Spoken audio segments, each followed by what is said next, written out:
Alright guys, स्वागत है आपका इस वीडियो में। तो फाइनली यहाँ पे विंड ब्रेकर के सीजन 2 का एपिसोड नंबर 4 आ चुका है। ये एपिसोड मैंने अपने टेलीग्राम चैनल पे अपलोड कर दिया, तो वहाँ पे जाके सारे सीन्स देख सकते हो। फाइट तो है नहीं इतनी, लेकिन फिर भी एपिसोड एंजॉय कर सकते हो। अभी के लिए वीडियो शुरू कर लेते हैं, बाकी बातें वीडियो के एंड में कर लेंगे। अगर आपको पता ही होगा की के साथ इनकी फाइट थी, उसके बाद ये लोग क्लासरूम में आ जाते हैं। हमें अगले दिन का सीन दिखाया जाता है। आराम से ये लोग खा रहे होते हैं, पी रहे होते हैं, लेकिन यहाँ पे आसपास कहीं भी साकुरा नहीं दिखाई दे रहा होता। लोग उसके बारे में पूछते तो नीरे कहते चलो फिर ठीक है, उसे कॉल करके देखते हैं। अब यार नीरे जब उसे कॉल करता है तो यार उससे बात करने के बाद उसे पता चलता है कि शायद साकुरा को कोल्ड हो गया, उसकी तबीयत खराब है। ठीक है, तो यार सू और नीरे उसके घर जाते हैं पहली बार। इनको नहीं पता होता उसका घर कहाँ पे, लेकिन लोकेशन पता होती है। ये लोगों से ढूंढते ढूंढते जाते हैं और कुछ सामान वगैरह लेके आए होते हैं उसके लिए। ठीक है, ये लोग यही बात करते हैं कि वैसे साकुरा कह रहा था कि वो इस टाउन का नहीं है, तो इनको लग रहा था कि कुछ ज्यादा दूर होगा उसका घर, लेकिन ऐसी बात नहीं है। ऐसा हो सकता है कि उसकी फैमिली ने रिलोकेट किया हो काम धाम के लिए। ये लोग जब यहाँ पे फाइनली पहुंच जाते हैं तो भाई एक काफी पुरानी बिल्डिंग होती है यहाँ पे, जहाँ पे भाई ऐसा लगता है कि सिर्फ सिंगल लोग रहते होंगे। सो तो इसको हॉन्टेड हाउस कहता है। ठीक है, ये लोग यहाँ पे फाइनली साकुरा के रूम के पास आ जाते हैं और बेल बजाते हैं। बेल बज नहीं रही होती तो सीधा ये दरवाजा खोल देते हैं। सो तो अंदर झांकने लग जाते हैं। वो देखता है यार ये तो साकुरा के ही शूज है। इसका फिर ये है कि ये उसी का अपार्टमेंट है, तो वो चिल्लाने लग जाते हैं, ओए साकुरा क्या तुम यहाँ पे हो? तो नीरे कहते हैं यार ऐसी अच्छी बात थोड़ी ना है किसी के घर में ऐसे घुस जाना। अभी तो ये भी नहीं पता साकुरा का घर है भी ये या नहीं, पक्का वो यही रहता है ना। तो सू अंदर चला जाता है और नीरे उसको रोकने की कोशिश करता है। सू यही कहते देखो यार बात समझने की कोशिश करो। ये सब देख के ऐसा लग रहा है कि साकुरा यहाँ पे अकेला रहता है। उससे बुरी बात यह है कि उसकी तबीयत बहुत ज्यादा खराब है और हो सकता है वो हिल डुल भी ना सके। उसकी मदद करने के लिए भी यहाँ पे कोई नहीं है। हो सकता है उसके साथ कुछ काफी बुरा हो गया हो। तो यार नीरे तो ये सोच के डर जाता है कि कहीं वो मर तो नहीं गया। तभी वो चिल्लाने लग जाते हैं और साकुरा यहाँ पे दरवाजा खोल के आता है। वो कहता है ओए अंदर का घुसे आ रहे हो तुम लोग। यहाँ पे साकुरा की हालत काफी ज्यादा खराब हो रही होती है। ठीक है ना, तो सो उसको फिर से बेड पे ले जाता है और नीरे बाकी सामान लेके आता है। ये लोग देखते हैं कि साकुरा के घर में कुछ ज्यादा सामान भी नहीं होता है। ठीक है, ये लोग पूछते हैं कि क्या तुम अकेले रहते हो? तो साकुरा कहता है तुम्हें कोई प्रॉब्लम है क्या? तो ये लोग कहते हैं तुम्हारे पास कोल्ड की मेडिसिन है? वो कहता नहीं। तो ये लोग कुछ खाने वाने के लिए लेके आए होते हैं, लेकिन साकुरा बिल्कुल मना कर देता है हर चीज के लिए। ये लोग सोचते हैं कि यार ऐसी जगह पे वो अकेला क्यों रह रहा है। नीरे यहाँ पे एक थैली निकालते हैं जिसके अंदर साकुरा के क्लासमेट्स ने काफी अच्छे खासे गेट वेल गिफ्ट्स भेजे होते हैं उसके लिए, जिससे कि वो जल्दी से जल्दी ठीक हो जाए। सिर्फ नीरे ये कहता है कि वैसे तुम्हें हमारे ऊपर ज्यादा निर्भर होने की जरूरत है। ठीक है ना, तुम उनसे एक्सपेक्टेशन कर सकते हो। वैसे कल से मैं यही बात बोले जा रहा हूँ। तो साकुरा ये कहते हैं देखो यार ये कोई नई बात नहीं है, मैंने हमेशा से ही ये सारी सिचुएशन अकेले ही झेली है, तो मैं आराम से सोऊंगा और चिंता करने वाली कोई बात नहीं है। ठीक है, तो सो ये बात समझ जाता है। वो कहते हैं ठीक है फिर हम ये सारा सामान यहीं पे छोड़ देते हैं और चलते हैं। भले नीरे मानता नहीं है, लेकिन भाई सो उसको लेके चला जाता है। ये लोग गेट बंद कर देते हैं और निकल जाते हैं। रास्ते में यहाँ पे ऑब्वियसली बात है, नीरे को काफी ज्यादा टेंशन हो रही होती है साकुरा की, और वो कहते हैं कि हम क्यों जा रहे हैं, तुम्हें उसकी चिंता नहीं हो रही क्या? तो सू कहते हैं देखो यार ऐसी बात नहीं है, मुझे नहीं पता पास्ट में उसके साथ क्या हुआ था, लेकिन जैसे उसका रूम दिखाई दे रहा है और जैसी साकुरा की हालत है ना, ऐसा लगता है कि वो काफी लंबे समय से अकेला रह रहा है। तो एक बात बताओ मुझे, मान लो अगर तुम खो जाओ और तुम्हें सिर्फ एक चीज इस्तेमाल करने की इजाजत दी जाए, तो तुम क्या चुनोगे? तो नीरे कहता है कि मेरा फोन, मैं उसका इस्तेमाल करके पता लगा सकता हूँ कि मैं कहाँ पे हूँ और अपनी लोकेशन शेयर कर सकता हूँ। तो सो कहते बिल्कुल सही कहा तुमने। अगर हम साकुरा की बात करें तो उसको तो फोन का इस्तेमाल ही नहीं करना आता, उससे चीजें और ज्यादा बिगड़ सकती है। उसके लिए एक तरीके से स्मार्टफोन्स एग्जिस्ट ही नहीं करते। मेरे ख्याल से दोस्त भी उसके लिए ऐसी ही चीज है जिसके बारे में वो कुछ भी नहीं जानता। उसे नहीं पता कि दोस्तों का काम क्या होता है, वो किस काम आते हैं। तो चिंता मत करो, वो कल अगर स्कूल नहीं आए तो हम फिर से उससे मिलने के लिए जाएंगे। ठीक है, तो नीरे को यहाँ पे काफी ज्यादा चिंता हो रही होती है उसकी। वो यही कहता है कि यार वो हमारे ऊपर डिपेंड कर सकते हैं, मैं बस उसे यही बताना चाहता हूँ जिससे कि मुसीबत के समय हम उसकी मदद कर सके। और वैसे भी मैंने साकुरा से प्रॉमिस किया था कि टॉप तक जाने में मैं उसकी मदद करूंगा। मैं उसकी ज्यादा मदद वैसे तो नहीं कर सकता लड़ाई में, लेकिन कम से कम जब वो दिक्कत में तब तो मैं उसकी मदद कर सकता हूँ ना। तभी यहाँ पे पीछे से कोटोहा आ जाती है। दूसरी ओर यहाँ पे हमें साकुरा का सीन दिखाया जाता है जिसका पानी खत्म हो चुका होता है। तो वो यहाँ पे इन पैकेट्स को चेक करना शुरू करते हैं। वो जैसे ही इसको खोलता है वो देखता है कि हर क्लासमेट का मैसेज यहाँ पे होता है उसके लिए। अलग अलग चीजें इन लोगों ने भेजी होती है, टेक केयर और गेट वेल सून के मैसेजेस होते हैं, जिसे देख के साकुरा काफी ज्यादा शॉक हो जाता है। वो ये सोचता है यार आज तक उसने सब कुछ खुद मैनेज किया अकेले, उसको किसी की भी जरूरत नहीं थी, उसे हर चीज खुद संभाले और हमेशा से ऐसा ही होना चाहिए था। वो ये सोचता है यार मिया की बात को कि ऐसा कैसे हो सकता है, अगर हम किसी को पसंद करते हैं तो हम जम जाए, ये तो बकवास है, फालतू की बातें है सारी की सारी, क्या हो कह रहा है मुझे। तभी यहाँ पे उसको आवाज आती है कि उसका गेट ओपन हुआ है। उसके अंदर तेजी से कोई बड़ा आता है, उसकी फट जाती है, बहुत बुरी तरह से वो चिल्लाता है, लेकिन यहाँ पे और कोई नहीं बल्कि कोटोहा होती है। ठीक है, उसे काफी अच्छा खासा यहाँ पे खाना बनाया होता है उसके लिए बेसिकली, जिसे देख के यहाँ पे साकुरा के मुंह से लार टपकने लग जाती है और ये बहुत टेस्टी होता है। ठीक है, तो यहाँ पे खाने की कोशिश करते हुए काफी ज्यादा गर्म होता है। ओके, कोटोहा कहती है वैसे तुम यहाँ पे अकेले रहते हो, मैंने कभी सोचा भी नहीं था कि यहाँ कोई रहता भी होगा, तुमने तो कर्टेन्स भी नहीं लगा रखे हो, तुम्हारे कमरे में इतना सामान कम क्यों है? चलो कम से कम तुम्हें भूख तो लग रही है, खाओ खाओ।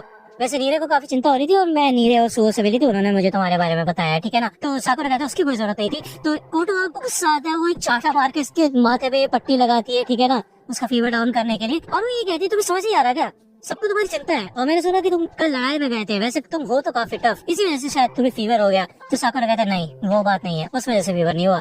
तो कोटो कहती ओ अच्छा, तो कहीं ऐसा तो नहीं कि तुम अपने दोस्तों को पसंद करने लग गए हो, इसी वजह से तुम जम जाते हो, इस वजह से तुम्हें फीवर हो गया। तो ये सुनकर तो भाई काफी गुस्सा आता है साकुरा को। वो कहता है ऐसी कोई बात नहीं हो, किसने बताया तुम्हें ये बात। तो कोटो कहती है कि वैसे तुम्हें पढ़ना काफी ज्यादा आसान है, उमिया ने मुझे बताया था, ठीक है। तो साकुरा कहता है कि घंटा ये सब कुछ नहीं होता, ये सॉफ्ट चीजें मेरे को फ्रीज नहीं कर सकती, समझे। तो कोटो कहती लेकिन तुम जम गए थे, है कि नहीं। तो कोटो कहती ठीक है फिर देखो जो हो गया वो तो बदल नहीं सकता, क्यों ना हम दूसरा रास्ता अपनाएं। तो साकुरा कहता है दूसरा रास्ता। कोटा कहती हाँ, तो क्यों ना तुम अपने आसपास वालों पे और ज्यादा भरोसा करना सीखो। तो साकुरा कहते नहीं, मैं अकेले ये सब कुछ संभाल सकता हूँ, ये मेरी प्रॉब्लम है, मैं हैंडल कर लूंगा। तो यार कोटा ये खाना उठा लेते उसके सामने से और साकुरा कहते हैं कि क्या कर रही हो, मैं भी खा रहा हूँ। तो कोटा कहती है अच्छा तुम खुद बना सकते हो इसे, भले तुम्हें सिर्फ इंग्रेडिएंट्स डालने हैं और इसको गर्म करना है स्टोव पे, लेकिन तुम्हारे पास स्टोव भी नहीं है, पॉट भी नहीं है, तुम्हारे पास कुछ भी नहीं है। ज्यादा बात है ये सारे सामान की, ये तो नीरे और बाकी सबने भेज दिया जब तुम सो रहे थे आराम से, है कि नहीं। और ये खाना भी मैंने तुम्हारे लिए बनाया है, बाकी लोगों की वजह से तुम्हें समय मिला कि तुम आराम से रेस्ट कर पाओ और जब तुम उठो तो तुम्हारे पास खाना और पानी दोनों हो।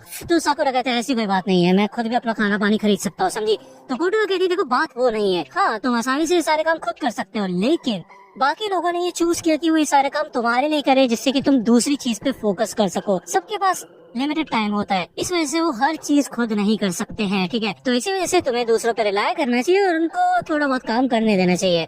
मुझे पता है शुरुआत में ये चीज काफी ज्यादा डरावनी लग सकती है, दूसरों पर ट्रस्ट करना। यहाँ पे हमें अगले सुबह का सीन दिखाया जाता है, यहाँ साकुरा रेडी होता है, दूसरा हमें काजी की क्लासरूम का सीन दिखाया जाता है, उसे बताया जाता है कि उससे कोई मिलने आया है। साकुरा उससे मिलने के लिए आया होता है, वो ये कहता है मैं तुमसे बात करना चाहता हूँ। यहाँ पे काजी की क्लासमेट भाई काफी ज्यादा इंप्रेस हो जाते, चढ़ाने लग जाते काजी को, ओहो क्या बात है, तुम तो सेनपाई बन गए, जूनियर तुमसे मिलने के लिए आए और सलाम मांग रहे, क्या बात है। हमें दिखाया जाता है काजी की क्लासमेट भी जानते हैं इधर साकुरा को कि शिस्टोरेन की लड़ाई में वो भी साथ था और उसे फर्स्ट ईयर होने के बावजूद भी अच्छा खासा परफॉर्मेंस दिखाई।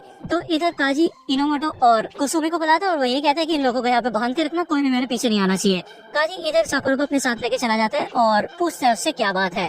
तो साकुरा बताता है कि जब हम कील से फाइट कर रहे थे तब मुझे ऐसा लग रहा था कि मैं अकेले सब कुछ संभाल सकता हूँ, लेकिन ऐसा नहीं हुआ। इन दी एंड मुझे तुम लोगों की जरूरत पड़ी, लेकिन अगर तुम्हारी बात करें तो तुम सारी चीजें अपने वाइस कैप्टन के ऊपर छोड़ देते हो, चाहे वो लड़ाई करना हो या फिर कोई और बात हो, और तुम पेट्रोलिंग पे चले जाते हो। मतलब ये सारा काम तुम उनको कैसे दे देते हो, ऐसा कर कैसे सकते हो तुम, मैं ऐसा कैसे कर सकता हूँ। तो यहाँ पे काजी अपने साथ लेके जाता है इधर साकुरा को और वो एक वेंडिंग मशीन से कॉफी लेता है, जिसके बाद ये लोग यहाँ पे छत पे आ जाते हैं। काजी ये कहता है कि इस तरीके की बातचीत करने के लिए हमें कहीं ऊपर और अकेली जगह पे होना चाहिए, ठीक है ना। ये लोग यहाँ पे आके बैठते हैं। काजी ये कहता है कि तो तुम ये पूछ रहे थे कि मैं बाकियों पे रिलाय कैसे कर सकता हूँ, है ना। सिंपल सी बात है, क्योंकि हर काम मैं अकेले नहीं कर सकता। तो साकुरा कहते हैं ये क्या बकवास कर रहे हो तुम, ऐसा कहने से तो ये एडमिट कर रहे हो तुम कि तुम कमजोर हो, जैसे तुम कुछ कर ही नहीं सकते। तो यहाँ पे काजी ये बॉटल छीनता है और आ जाता है इधर नीचे। वो यहाँ पे एक नया लेबल लगा देता है इस कॉफी की बॉटल पे, जिसपे लिख देता है वो ग्रीन टी। वो पूछता है साकुरा से कि ये क्या है, तो साकुरा कहता है कि ये टी है मेरे ख्याल से, ग्रीन टी। काजी कहते बिल्कुल सही कहा, लेकिन तुम जानते हो कि इसके अंदर कॉफी है कि नहीं। अब चाहे मैं इसके ऊपर कितना भी बोल दूं कि ये ग्रीन टी है, लेकिन अंदर से रहेगी कॉफी ही, है कि नहीं। ऐसे ही तुम्हारा सीन है, तुम बस अपने ऊपर लेबल लगा रहे हो कि मैं ये चीज कर सकता हूँ, लेकिन असलियत में तुम अंदर से जानते हो कि तुम ये नहीं कर सकते और उसके लिए तुम्हें दूसरे लोगों की जरूरत पड़ेगी और उसी के लिए तुम्हें दूसरों पे रिलाय करना पड़ेगा, और ऐसा सिर्फ इसलिए क्योंकि तुम अंदर से डरते हो। तो साकुरा ये सोचते हैं कि ये सारी फीलिंग्स तो वो बहुत पहले भूल चुका था, ये रिजेक्शन, डिनायल और दूसरों से मना कर देना और डिसअपॉइंटमेंट, ये सब कुछ उससे काफी दूर था। मतलब बेसिकली वो सारी चीजें भूल गया था कि ये भी चीजें एग्जिस्ट करती है। तो ऐसा कैसे हो सकता है, मतलब उसने अपनी ताकत दिखाई, तब लोगों ने उसको पसंद करना शुरू किया और उसे ग्रेट कैप्टन बना दिया। लेकिन जब वो लोगों की उम्मीदों पे खरा नहीं उतरा तो उसको काफी ज्यादा बुरा लगा था, इसी वजह से उसने एडमिट किया सबके सामने। काजी कहते हैं देखो मैं नहीं जानता लोग तुम्हें किस तरीके से देखते हैं, लेकिन उन्हें ये पता है कि तुम्हारी फटके छारो रखी थी। तो साकुरा कहते क्या क्या बकवास क्यों कर रहे हो तुम, क्या बोल रहे हो तुम, लोगों को पता है। तो काजी कहता है ऑब्वियसली पता नहीं होगा, तुमने उस दिन इतनी तेज चिल्लाया, सबको बताया कि तुम मेरे के ऊपर ब्लेम डाल सकते हो, फलाना ढिकाना। ये बिल्कुल उन कुत्ते और बिल्ली की तरह है जो कि डर जाते हैं और एकदम से अटैक करने के लिए तैयार रहते हैं, ठीक है। मैंने सुना है कि इस छत पे भूत रहते हैं। एक बार एक लड़का रात में आया था और उसने देखा था कि एक वन पीस ड्रेस में एक औरत यहाँ पे खड़ी हुई थी। अगली सुबह जब लोग यहाँ पे जांच पड़ताल करने के लिए आए तो उन्होंने देखा कि सिर्फ एक कपड़ा बंधा हुआ था और कुछ नहीं। तो साकुरा कहता अच्छा ऐसी बात है क्या, तो हो सकता है उसको गलत फहमी हो गई होगी, उसने ऐसे ही अज्यूम कर लिया कि वो घोस्ट है। तो काजी कहता बिल्कुल सही, तुमने ऐसा अज्यूम कर रखा है कि तुम्हें लोग रिजेक्ट कर देंगे बिना किसी रीजन के। तुम पता लगा ही नहीं सकते कि कोई और तुम्हारे बारे में क्या सोच रहा है। लेकिन तुम अपने दोस्तों को देखो, जब तुमने सब लोगों को अपनी फीलिंग्स बताई, तुम्हें ऐसा लग रहा था तुम काफी ज्यादा वीक हो, लेकिन उस समय भी तुम्हारे दोस्तों ने तुम्हें रिजेक्ट नहीं किया, उन्होंने तुम्हें एक्सेप्ट किया, क्योंकि वो तुम्हारी काबिलियत को नहीं देख रहे थे, वो तुम्हें देख रहे थे। लेकिन तब भी तुम रिजेक्शन के डर से जीते रहते हो, जबकि तुम्हें उन्हें देखना चाहिए कि वो कैसे है। मुझे नहीं पता तुम्हारे पास में तुम्हारे साथ क्या हुआ था, लेकिन मैं पूरी तरह से ये चीज समझ सकता हूँ, इसी वजह से मैं तुम्हें ये सब बता रहा हूँ। तो उन लोगों पे भरोसा करो और जो तुम्हें दिखाई दे रहा है ना उसको मानो, अपने एजम्पशंस मत लगाओ। और शेट, मैंने लगता है कुछ ज्यादा ही बोल दिया। तभी यहाँ पे ताली बजाने की आवाज आती है पीछे से, मम्मी, और फिर आगे भाई ये सारी बातें सुन रहे होते हैं। मम्मी कहते क्या बात है काजी, क्या बात है, कमाल कर दिया यार तुमने तो ये तो भाई काफी हार्ट टचिंग वाला मोमेंट था इन दोनों के बीच का अकेले का। लेकिन ये सुन के काफी ज्यादा शॉक हो जाते। तो फिर आगे कहते हमें माफ करना, हम चुपके तुम्हारी बातें नहीं सुनना चाहते थे। तो काजी को यहाँ पे काफी ज्यादा डर लगने लग जाता है और वो ये कहता है क्या बात है यार काजी, तुमने तो दिल जीत लिया मेरा, और तुम बिल्कुल हिरागी की तरह बात करने लगे यार। ये सुन के तो और ज्यादा शौक हो जाता है और छूटते साथ ही यहाँ पे मम्मी आके मुंह पे मुक्का मार देता है भाई, जो कि हमें अलग अलग एंगल से दिखाया जाता है। वो यहाँ पे काफी ज्यादा डर चुका होता है, यहाँ से भाग जाता है वो, ठीक है। तो अभी भी ये कहता है कि यार ऐसे देखा जाए तो काजी काफी ज्यादा ग्रो हो चुका है, उसका मुक्का भी काफी कमाल का था। तो फिर आगे कहता है तुम्हें एक लात भी पड़नी चाहिए थी। तो वो भी ये कहता है कि साकुरा, तो तुम्हें क्या लगता है काजी के थॉट्स सुनने के बाद? देखो, मैं भी बहुत सारी चीजें अकेले नहीं कर सकता, मैं कभी भी अजीबोगरीब हरकतें करता हूँ, लेकिन मैं दूसरों पे रिलाय करता हूँ। और ऐसा इसलिए क्योंकि मुझे पता है कि लोग मुझे एक्सेप्ट करेंगे। अगर कोई चीज मैं नहीं कर सकता तो लोग मेरे लिए वो चीज करते हैं, अगर कोई चीज वो नहीं कर सकते वो मैं उनके लिए करता हूँ, ठीक है। हम सब एक दूसरे के ऊपर भरोसा करते हैं, इसी वजह से हम यहाँ पे हैं आज। तो यार साकुरा यहाँ से चला जाता है और ये लोग यहाँ पे काजी के बारे में बात करते हैं कि क्या बात है, काजी ने यहाँ पे अच्छी खासी एडवाइस दिया है ना सेनपाई। तो यार ये सुन के हिरागी कहता है हाँ बात तो सही है। क्यों सेनपाई बोलता है यहाँ पे हिरागी को वो, क्योंकि हमें यहाँ पे पहले का सीन दिखाया जाता है जब एक बार हिरागी ने भी सेम एग्जांपल दिया था। इधर काजी को कॉफी वगैरह लेके आया था वो ऊपर छत पे काजी को लेके, ठीक है ना। तो यही लाइन उसने भी बोली थी उस समय, मतलब हिरागी ने बोली थी उस समय, जो लाइन अभी काजी ने बोली कि ऐसी बात करने के लिए हमें एक शांत और अकेली जगह चाहिए जो थोड़ी ऊंचाई पे हो बेसिकली, ठीक है ना। तो ये एपिसोड ये पे खत्म होता है, नेक्स्ट एपिसोड आएगा नेक्स्ट वीक। अगर आपको ये वीडियो पसंद आया तो लाइक करना, सब्सक्राइब कर लो, अगर चैनल पे नए हो तो। मिलता हूं आपसे अगली वीडियो में, तब तक के लिए गुड बाय।